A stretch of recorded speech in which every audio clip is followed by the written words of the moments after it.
Our next category is going to be in the area of public safety. We have three questions. Obviously, this is a hot button issue in our community, and so we're devoting three questions because we got so many of the submissions were related to public safety. So we are doing these questions in three categories. One, we want to talk about your philosophy of policing. So the first question in this category is, how would you identify and define safety? And what do you identify as the leading underlying factors challenging safety in our communities, specifically communities of color? Please contextualize your answer based on your understanding of constitutional policing and divergent public outcries. On the one hand, people requesting more policing, more law enforcement, and on the other hand, people saying, defund the police. Where do you sit? This question came to us from Jay Wilson.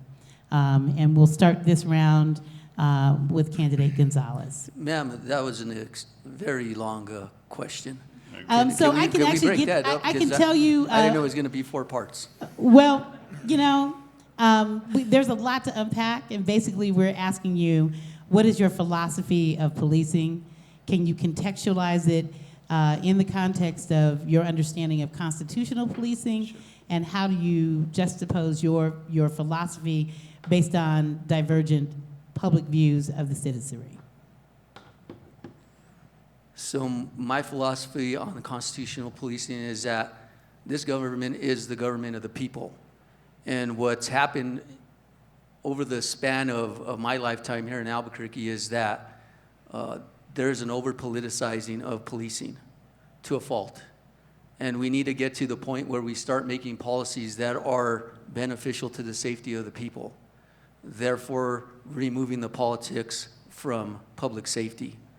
I say that because when you take an oath of office constitutionally, your oath as an elected official is to uphold the Constitution and all the laws of the state of New Mexico and the ordinances.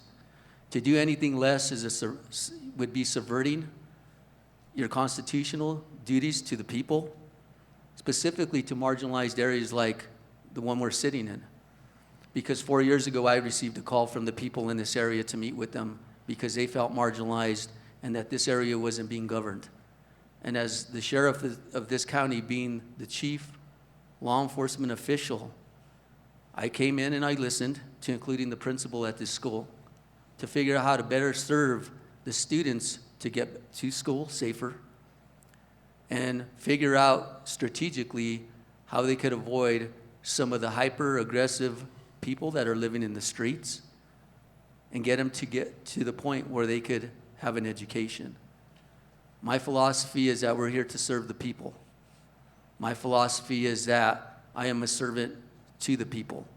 I have a responsibility to represent every person and their individual rights and not impose the government on them, to be a neutral body to protect them from harm and to keep them safe. Going to candidate Aragon, same question.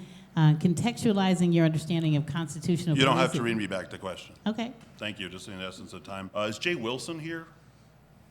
The man who submitted? If you would address your comments to the constituencies, it doesn't I matter. am, yeah. I'm asking if Jay Wilson, he's the person who put the question together, correct? He's one of the community members that submitted a question. Okay, yeah. And your question again, of course, is how to fortify, fund public safety here. And I am actually with Sheriff Manny on this, but I think we really need to take it a step further. There's no doubt that dividing us, even as far as we prosecute crime, by saying that we treat certain members of our society, there is no color under the law.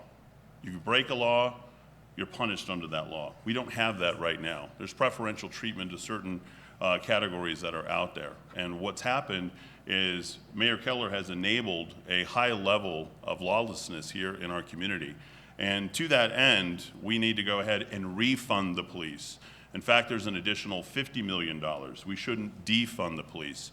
I think that entire word and phrase should be completely stricken, not just here, but across the country.